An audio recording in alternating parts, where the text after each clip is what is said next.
আবু তালেব আর আবু লাহাব এ দুইজন নবীকে অনুসরণ করেনি কিন্তু ভালোবেসেছিল। এত ভালোবাসা দিয়েছিল আবু তালেব নিজের সন্তান আলীকে কাছে রাখতো না, রাতের বেলা এতিম মোহাম্মদ ভাতিজা তারে রাখতো কাছে, সারাটা জীবন আগলিয়ে রেখেছিল। হাদিসটা যদিও দুর্বল, আমি শিক্ষার জন্য বলছি, খেয়াল করে কিয়ামতের ময়দানে এ আবু তালেবের পায়ের নিচে জাহান্নামের দুইটা ফিতা লাগিয়ে দেবে, এটা আমরা জানি কিনা? মাথার মগজ পর্যন্ত টকবক করে ফুটবে। হাদিসের ব্যাখ্যায় আমি দেখেছি ওর পুরা শরীরের কোন জায়গায় জাহান্নামের আগুন লাগবে না, শুধুমাত্র পায়ে। কোথায়? আরো জোরে বলেন। পায়ে লাগবে এই কারণে, কারণ ওর শরীরের সব জায়গায় নবীর শরীর টাচ হয়েছিল। কোন সময় চোমা দিয়েছে, কোন সময় মাথায় নিয়েছে, কোন সময় মুখে নিয়েছে, বুকে নিয়েছে, পিঠে নিয়েছে, কিন্তু পায়ের কাছে কোনোদিন রাখে নাই।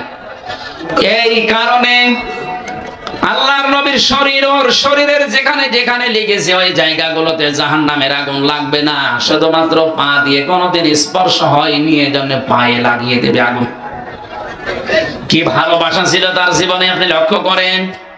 কাফেররা এসে যখন বলেছিল আবু তালেব আপনারে ভাতিজা এই ভাইয়ের ছেলেকে নিষেধ করেন, যদিও চাচা বিভিন্ন জিনিসের অফার দিয়েছিল, নবীজি আসার পরে তাকে ডাক দিয়ে বলে মুহাম্মদ ওরা এসেছিল এই অফার গুলো দিয়েছে, তুমি কি করবা?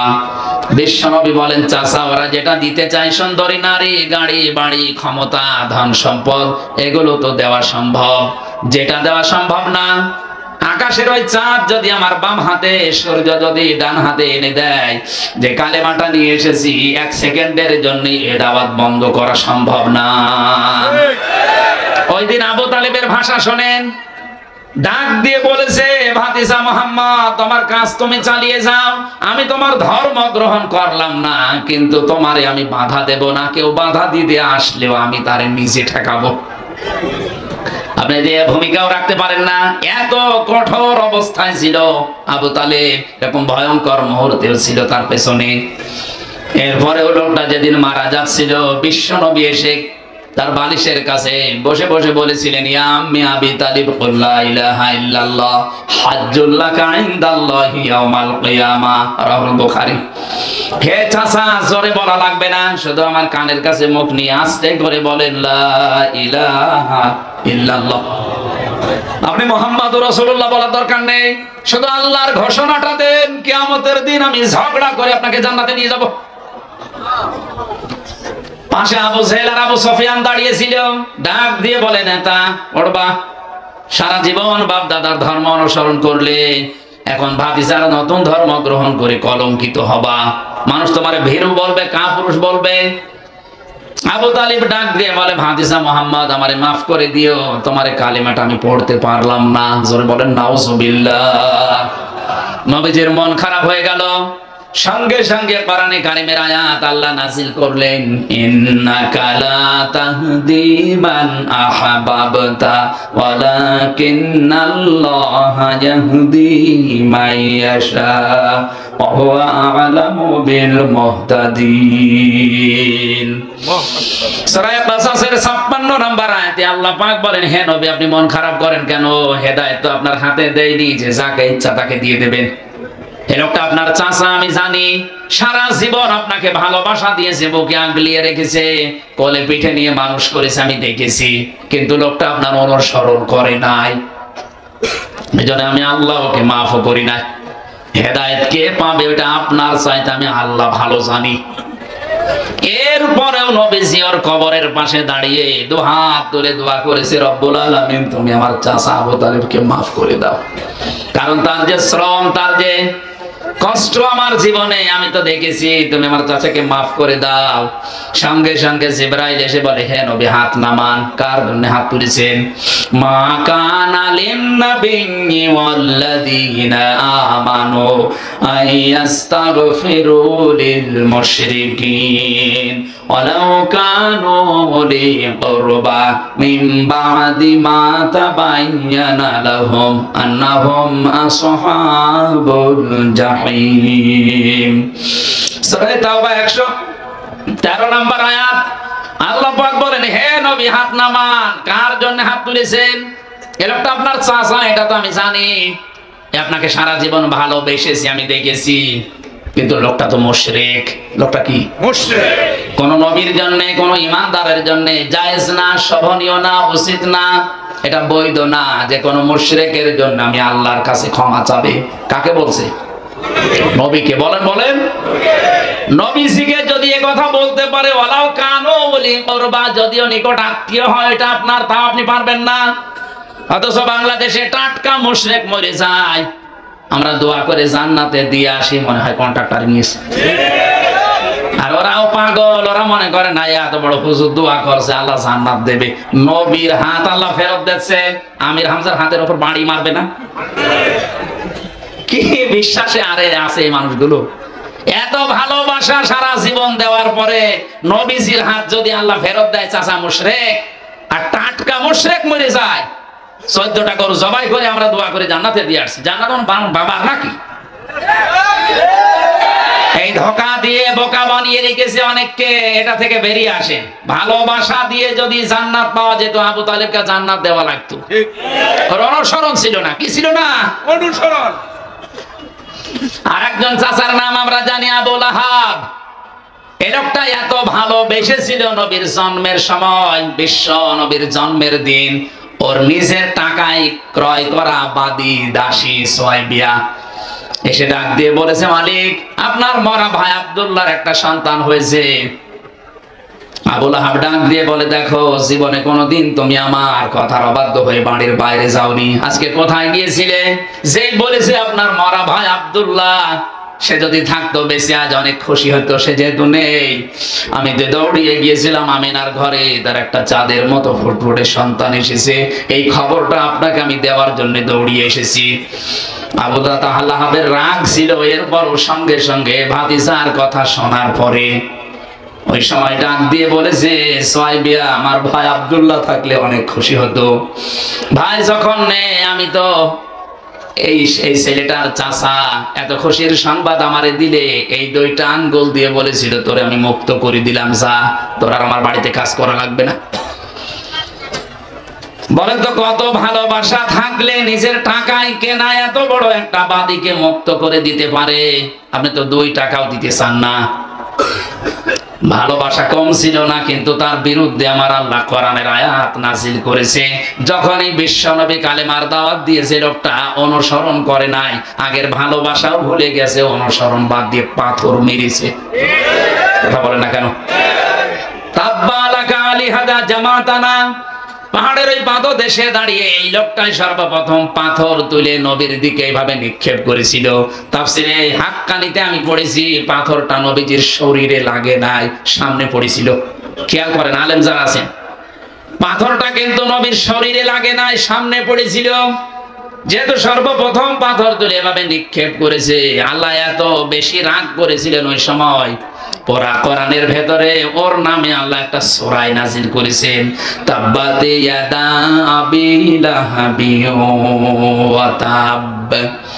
আল্লাহ পাক বলেন, ধ্বংস হয়ে যাক আবু লাহাবের 2 হাত এবং সে নিজে, এবং ধ্বংস হয়েছে।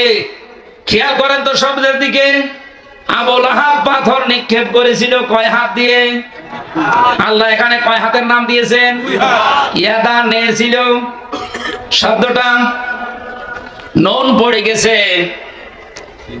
ইয়াদা শব্দের শাব্দিক অর্থ হচ্ছে 2 হাত। আল্লাহ অবিচার করে ফেলেছে আবু লাহাবের উপরে। ভালো করে বলো না, মানে ও তো পাথর নিক্ষেপ করেছিল 1 হাত দিয়ে, ধ্বংস করলে 1 হাত করবে, 2 হাত করলো কেন?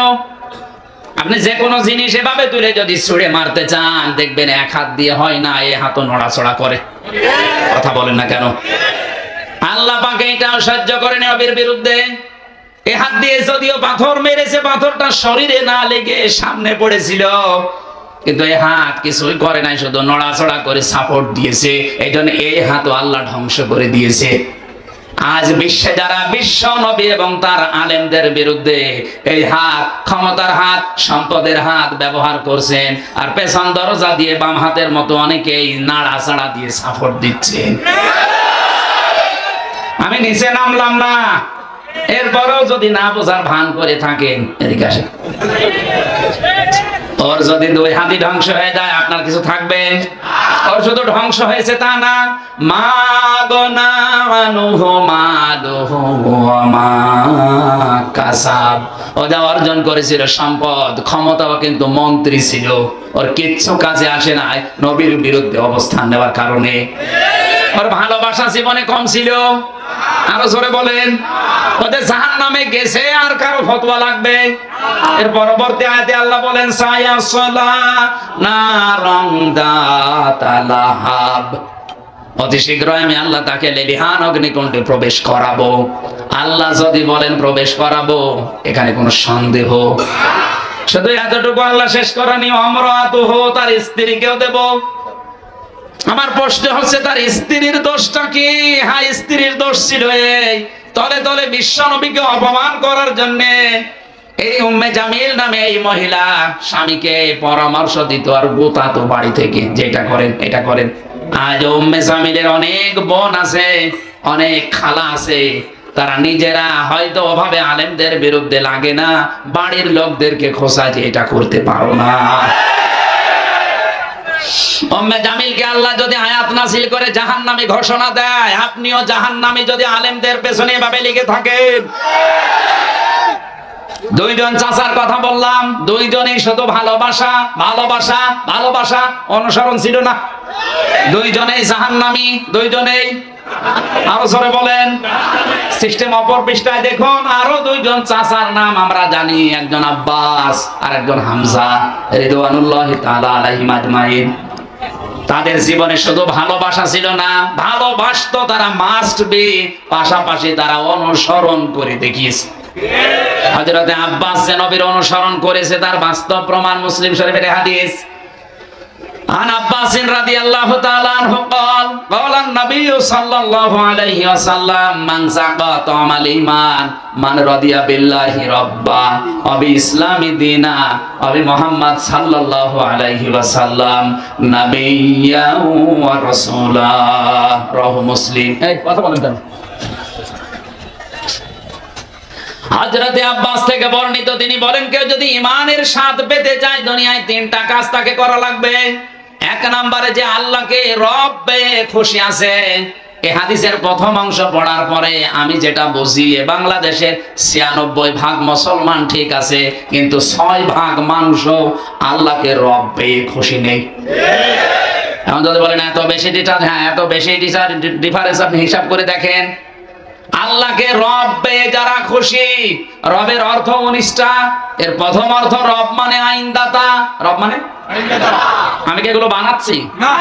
রব মানে আইনদাতা, যিনি বানিয়েছে তার আইন চলবে, এটাই ফাইনাল।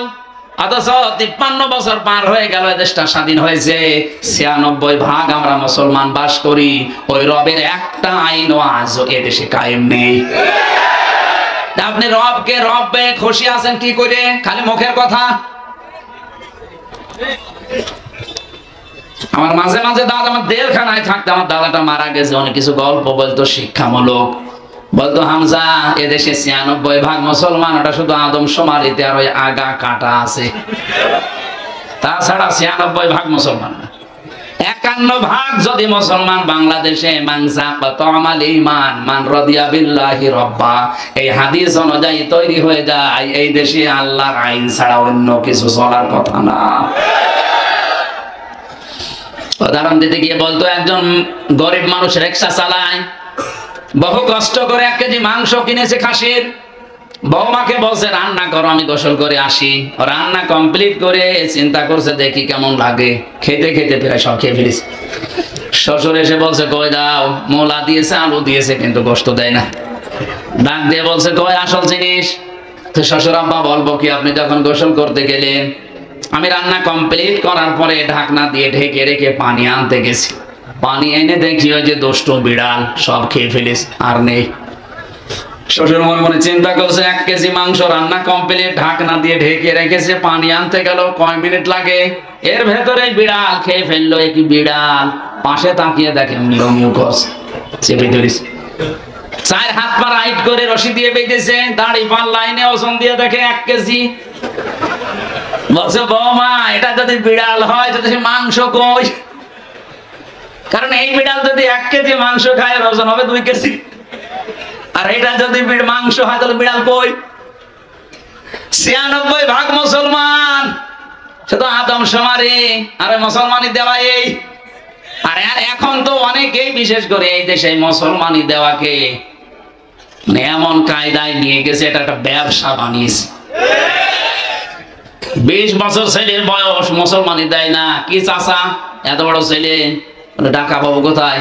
টাকা নেই আমার, ওর ওই জন্য মুসলমানি দেয় না।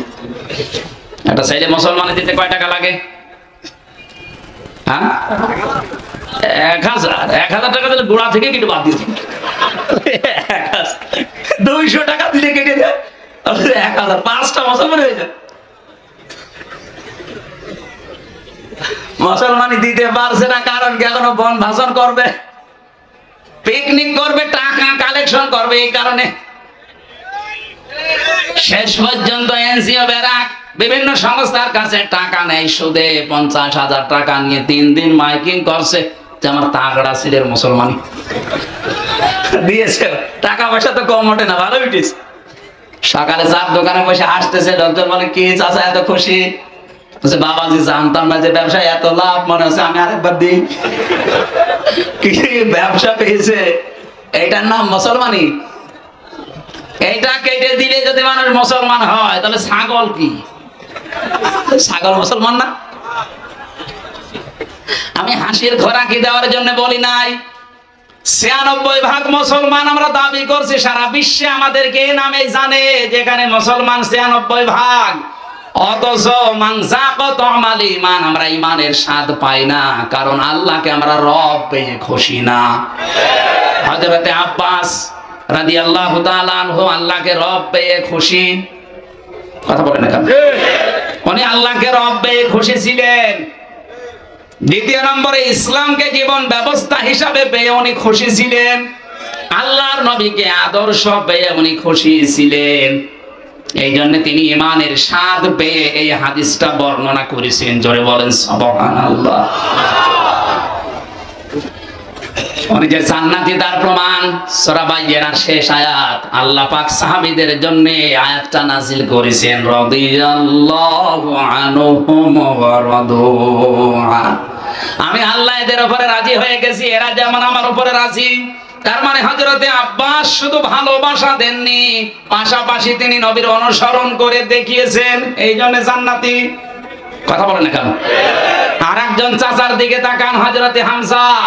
উনি শুধু ভালোবেসেছেন তা না, তার জীবনে পড়তে গিয়ে দেখেছি তাকে 70 টুকরা করেছে, তার লজ্জা স্থান পর্যন্ত 3 টুকরা করেছে, এরপরেও তিনি নবীর আদর্শ ছেড়ে দেননি।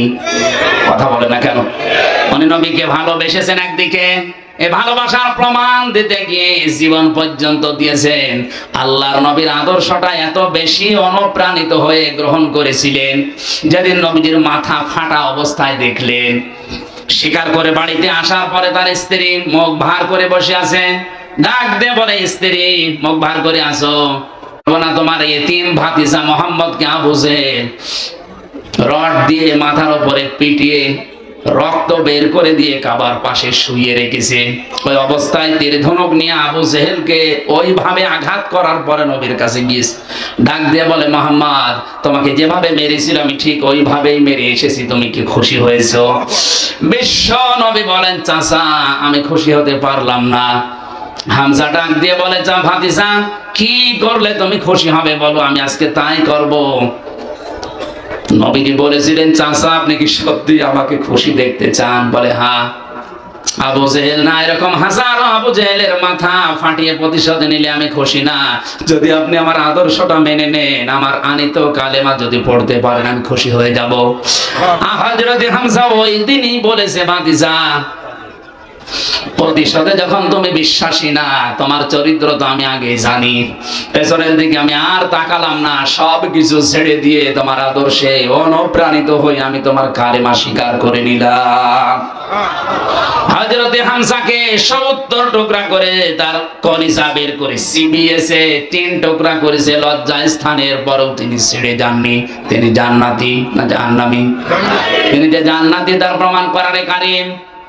হযরত হামজার ছোট একটা মেয়ে ছিল, জীবনী পড়তে গিয়ে দেখলাম সে এসে বলছে, হে রাসূল, হে আমার চাচাতো ভাই, আমার বাবা শহীদ হয়েছে, আমি শুনেছি বাবা শহীদ হয়েছে, আপনি আমারে বলেন বাবা শহীদ হলে তো জান্নাত পাওয়ার কথা, কারণ আমি কোরআনে পড়েছি, ওয়ালা তাহসাবান্নাল্লাযীনা কুতিলু ফি সাবিলিল্লাহি আমওয়াতা বাল আহইয়াউন ইনদা রাব্বিহিম ইউরযাকুন। সূরা আলে ইমরানে আল্লাহ পাক বলেন, হে নবী, যারা আমি আল্লাহর রাস্তায় শহীদ হয়, যাদেরকে হত্যা করা হয়, মানুষগুলোকে আপনি মৃত বলবেন না, এরা জীবিত। শুধু জীবিত না, এরা আমি আল্লাহর কাছে খাবার খাই। জোরে বলেন সুবহানাল্লাহ। হযরতে হামজা যে খাবার খেয়েছেন তার প্রমাণ হচ্ছে মেয়েটা ডাক দিয়ে বলে, আমার বাবা জান্নাতে, এটা আমি দেখতে চাই। বিশ্বনবী বলেন, বোন আমার জান্নাতে আছে, আমি এখন দেখাবো কি করে। হঠাৎ করে আকাশের দিকে তাকিয়ে ছোট মেয়েটা বলছে, আব্বু আমি এখানে। বিশ্বনবী বলেন, বোন কাকে ডাক দাও? মেয়েটা বলে, ইয়া রাসূলুল্লাহ, ওই যে আকাশের দিকে তাকিয়ে দেখলাম কিছু পাখিদের সাথে আমার বাবা পাখা লাগিয়ে উঠতেছে। নবীজি বলেন, বোন আমার ওটা আকাশ না, ওটা আল্লাহর জান্নাত। ফেরেশতাদের সাথে তোমার বাবা পাখা লাগিয়ে জান্নাতের ভেতরে ভ্রমণ করছে। হযরতে হামজা এতটুকু শেষ করেননি। কোন মানুষ যদি মারা যায় ঈমান নিয়ে, সে কবরে থাকবে, ঘুমিয়ে থাকবে, কিয়ামতের দিন একবারে উঠবে, এতটুকুই শেষ, আর কিছু নেই। যারা আলেম আছে তাদেরকে বলছি, রশিদ ভাই, যারা ঈমান নিয়ে মারা যাবে, কবরে থাকবে, ঘুমিয়ে থাকবে, কিয়ামতে যেদিন সিংহায় ফটকার দেওয়া হবে ওই দিন উঠবে, আর কিছু আছে নেই। কিন্তু কেউ যদি শহীদ হয়, শাহাদতের মরণ পায়, এই লোকটা মরণের পরে ঘুমাবে না, লোকটা জীবিত, এবং আল্লাহ নিজে তাদেরকে খাবার খাওয়াবে। আমরা জানি মানুষ ঘুমিয়ে থাকলে খাবার খাওয়া লাগে না, বলেন বলেন, জেগে থাকলে খাবার খাওয়া লাগে, আর খাবার খেলে রক্ত, গোশত, মাংস তৈরি হয়। হযরতে হামজাকে যেখানে কবর দিয়েছে, 30 বছর পরে কবরটা ভেঙে গিয়েছিল। মদিনা একবার প্রচন্ড ঢল হওয়ার কারণে পানির সাথে রক্ত ভেসে আসছিল। ওই সময় যারা তার সাথে যুদ্ধ করেছিল তাদের এখন মুরব্বি হয়ে গেছে। রক্ত অনুসন্ধান করতে গিয়ে দেখে 30 বছর আগে উহুদের ময়দানে হযরতে হামজাকে যত টুকরা টুকরা করেছিল, সেই সমস্ত জায়গা থেকে তাজা রক্ত ফিনকি দিয়ে বের হচ্ছে। মানে যদি খাবার না খাবে তে রক্ত এলো কোথায়? কথা বলছে না কেন? এই জন্য পৃথিবীতে যারা শহীদ হচ্ছে, যারা শাহাদতের মরণ পাচ্ছে, যারা গুম হয়ে যাচ্ছে, যাদেরকে বিনা কারণে হত্যা করা হচ্ছে, আপনি মৃত বলবেন না। আর ওদেরকে আল্লাহ এমনিতে এভাবে মরণও দেয় না। ওয়ালিয়ালামাল্লাহুল্লাযীনা আমানু ওয়া ইয়াত্তাখিযা মিনকুম শুহাদা। সূরা আলে ইমরানের 140 নম্বর আয়াতের শেষের দিকে আছে, কিছু মানুষের জীবন যৌবন, কিছু মানুষের কর্মজীবন আমি আল্লাহর কাছে ভালো লাগে, ওদেরকে শাহাদতের মরণ দিয়ে আমি আল্লাহ ধন্য করি। জোরে বলেন সুবহানাল্লাহ। সুতরাং যারা শাহাদতের মরণ পাচ্ছে, উল্টা পাল্টা ধারণা করবেন না, ওরা কিন্তু জীবিত। 70-80 বছরে আর কি খেয়েছে, এখন কিয়ামত পর্যন্ত আল্লাহ নিজে তাদেরকে খাওয়াবে। এখানে জেলখানায় 3টা বছর আমার সারা জেলখানায় 3টা বছরে প্রতিদিনের তাহাজ্জুদের দোয়া ছিল, আল্লাহ তুমি আমারে মরণ দিও, আল্লাহুম্মা ইন্নী আসআলুকা শাহাদাতান ফি সাবিলিক। এমনি আমি মরণ চাই না, আল্লাহ যদি মরণ আমারে দাও তুমি শাহাদতের মরণ দিও।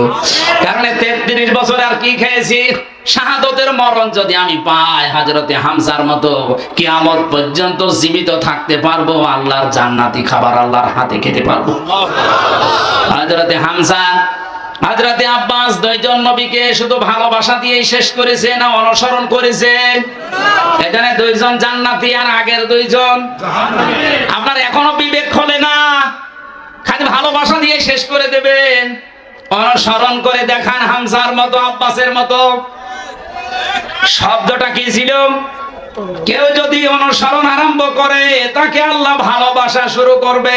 এখন এই অনুসরণ কি আংশিক না পূর্ণাঙ্গ? আমরা যেটা করছি এটা তো আংশিক হয়ে যাচ্ছে। কারণ আমাদের জব্বা নবীজির মতো, পাগড়ি নবীর মতো, কিন্তু নবীজির মতো সমাজ ব্যবস্থা আমাদের নেই, নবীর মতো রাজনীতি আমাদের জীবনে নেই। তাহলে আমাদের অনুসরণ কি পূর্ণাঙ্গ না আংশিক? আরো জোরে। আংশিক অনুসরণ করলে ইউহিব্বুকুমুল্লাহ, আল্লাহ ভালোবাসবে, কথা আছে? নেই। এজন্য আমাদের অনুসরণ করা লাগবে পূর্ণাঙ্গ। আল্লাহ তখন ভালোবাসা শুরু করবে। আয়াত পড়ার পরে আমার মনে হচ্ছে বাংলাদেশে হাজারো আলেম, হাজারো পীর, হাজারো মুসলমান শুধু আংশিক অনুসরণ করার কারণে এখন আল্লাহর ভালোবাসা পাওয়া আরম্ভ করেনি। ওয়ায়াগফির লাকুম যুনুবাকুম তো বাদ দিলাম, আল্লাহ মাফ করে দেবে, দিচ্ছে, দেবে তা না। যে অনুসরণ আরম্ভ করবেন আপনি পূর্ণাঙ্গ ভাবে সিদ্ধান্ত নিয়ে নেবেন যে এখন থেকে রান্নাঘর থেকে আন্তর্জাতিক জীবন পর্যন্ত সব জায়গায় আমি অনুসরণ আরম্ভ করলাম। আপনাকে তখন আল্লাহ ভালোবাসা শুরু করলে, আল্লাহ যদি কাউকে ভালোবাসে ও জীবনের অপরাধ রাখে না, জাম্বন না দিয়ে যুনুবাকুম দিয়েছেন, সব গুনাহ আল্লাহ মাফ করে দেবে। জোরে বলেন সুবহানাল্লাহ। তুমি মাফ করবে তার প্রমাণ ওনার এই দুইটা নাম, আল্লাহু গফুরুর রহিম। আল্লাহ পাক বলেন কুল আতিউল্লাহ ওয়ার রাসূল, নবী আপনি বলেন এই যে অনুসরণের কথা বললাম, এটা যদি কেউ করে আমি আল্লাহ এবং আমার রাসূলের, সেই লোকটাই কেবল আমি আল্লাহর দৃষ্টিতে ভালোবাসার পাত্র। ফাইন তাবাল্লাহ, কেউ যদি এই অনুসরণ না করে মুখ ফিরিয়ে নেয়, অহংকার করে, ফাইন্নাল্লাহা লা ইউহিব্বুল কাফিরিন, অবশ্যই আমি আল্লাহ কাফেরদের ভালোবাসি না। তার মানে যার ভালোবাসা আছে জীবনে অনুসরণ নেই, সে কাফের। কথা বলে না কেন? আলেমকে জিজ্ঞাসা করেন, যারা শুধু ভালোবাসে অনুসরণ করে না এরা কাফের। তাছাড়া আল্লাহ ইউহিব্বুল কাফিরিন দিতেন না। ফাইন তাওয়াল্লাহ, যারা এই কথাগুলো শুনে মুখ ফিরিয়ে নেবে, ফা মানে অতঃপর, ফাইন্নাল্লাহ তারা যেন জেনে রাখে অবশ্যই আমি আল্লাহ লা ইউহিব্বুল কাফিরিন, এই কাফেরদের ভালোবাসি না। তার মানে শুধু ভালোবাসা আব্বাস আবু তালেবের মতো, আবু লাহাবের মতো বাসবেন, অনুসরণ করবেন না আব্বাসের মতো, হামজার মতো, আপনি কাফের। আর কাফেরকে আল্লাহ ভালোবাসছে না, বাসবে না। আল্লাহ আমাদের হেফাজত করুন, বলেন আমিন। 12টা পর্যন্ত কথা বলি, 12টায় বাজে। আমিন আজ যদি সামনে কোনো জায়গায় আসে, আশপাশে ব্যাখ্যা পরের শব্দগুলো করবো ইনশাআল্লাহ। সামান্য পড়ে এখন এটা হবে। টাকা পয়সা যদি কেউ নিয়ে এসে থাকেন, আপনারা দিয়েছেন আমরা জানি, এরপরও যাওয়ার সময় এনাদেরকে একটু দিয়েছি। আমি অনেকগুলো তথ্য লিখেছিলাম, প্রায় 2 পৃষ্ঠা। আমিন। রব্বানা যালামনা আনফুসানা ওয়া ইল্লাম তাগফির লানা ওয়া তারহামনা লানাকুনান্না মিনাল খাসিরিন। রব্বুল আলামিন, ফেনী জেলার এই ময়দানের দিকে তাকিয়ে দেখো, হাজার হাজার বান্দা বান্দি কোরআনে কারীম রাত 12টা পার হয়ে গেছে, চাতক পাখির মতো তাকিয়ে আছে। তাফসীরুল কোরআন মাহফিলে যতটুকু বোঝার চেষ্টা চালিয়েছি আমরা, যতটুকু বুঝেছি, প্র্যাকটিক্যাল লাইফে আমল করার তৌফিক দাও। সওয়াব যদি দিয়েই থাকো, কোটি কোটি করে বাড়িয়ে নবীর রওজায় পৌঁছিয়ে দাও। তামাম দুনিয়ার মাঠের নিচে যারা ঈমান নিয়ে ঘুমিয়ে গেল, আল্লাহ এদেরকে মাফ করে দাও। এই মোনাজাতটা বসে করেন ভাই, মোনাজাতটা বসে করেন, বসেন। আল্লাহুম্মা লা তারুদ্দানা খায়িবিন, আল্লাহুম্মা লা তারুদ্দানা খায়িবিন, আল্লাহুম্মা লা তারুদ্দানা খায়িবিন। তাহাজ্জুদের এই সময়ে হাত তুলে বসে আছি, একেবারে খালি হাতে ফেরত দিও না। মনের ভেতরে যার যে কামনা বাসনা আছে, আল্লাহ জায়েজ আশাগুলো পূর্ণ করে দাও। মাহফিলের সম্মানিত সভাপতি, মাহফিলের প্রধান অতিথি, বিশেষ অতিথি যারা এসেছে, কোরআনের ইজ্জতে এদেরকে ওমরের মতো বানিয়ে দাও। সম্মানিত মা বোনেরা পর্দার আড়ালে বসে আছে, খাদিজার মতো, আয়েশার মতো জীবন তাদেরকে দান করো রব্বুল আলামিন। 3টা বছর অন্ধকার প্রকোষ্ঠে ছিলাম, বাইরে যখন তুমি বের করে দিয়েছো, আমার কণ্ঠটা তুমি আবার ফিরিয়ে দাও, আমার ইলম তুমি বাড়িয়ে দাও, আমার শরীরটা তুমি শেফায়ে কামেলা জেলা দান করো। সহজ সরল ভাষায় কোরআনের কথাগুলো তোমার বান্দা বান্দীদেরকে বলতে পারি অল্প সময়ে, সেই তৌফিক ভিক্ষা দাও। বারাকাল্লাহু লানা ওয়া লাকুম ফিল কোরআনিল আযীম প্রশাসনের যে ভাইগুলো আজকের মাহফিলের জন্য সহযোগিতার হাত বাড়িয়েছে, বিভিন্ন কায়দায় যারা সাহায্য করেছে কবুল করো। এই ফেনী জেলার মাটির নিচে যত মানুষ ঘুমিয়ে আছে আল্লাহ, এই মানুষগুলোকে মেহেরবানি করে কোরআনের ইজ্জতে কবর জান্নাত বানিয়ে দাও। আমার দেলাওয়ার হোসেন ফরাদ ভাই সহ মাওলানা মামুনুর রশিদ সহ নাম না জানা যত আলেম এখানে আছে আল্লাহ, আলেমদের মর্যাদা বাড়িয়ে দাও। আগামীতে এই মাহফিলটা কোরআনের ইজ্জতে বিশাল আকারে কবুল করে নাও। সুবহানা রাব্বিকা রাব্বিল ইজ্জাতি আম্মা ইয়াসিফুন ওয়া সালামুন আলাল মুরসালিন। আল্লাহ তাআলা হুযায়ফা বিন আশরাফ রুহাব এই শিশুর জন্য দোয়া চেয়েছে আল্লাহ, তুমি এই শিশুটাকে হযরতে নাম দেখতে নাম নতুন একটা নাম দিয়েছে আল্লাহ, তুমি নামের বরকত তার জীবনে দান করো। মরণ কখন আসে আমরা জানি না, যখনই মরণ আসবে একবার হলেও যেন পড়ি লা ইলাহা ইল্লাল্লাহু মুহাম্মাদুর রাসূলুল্লাহ।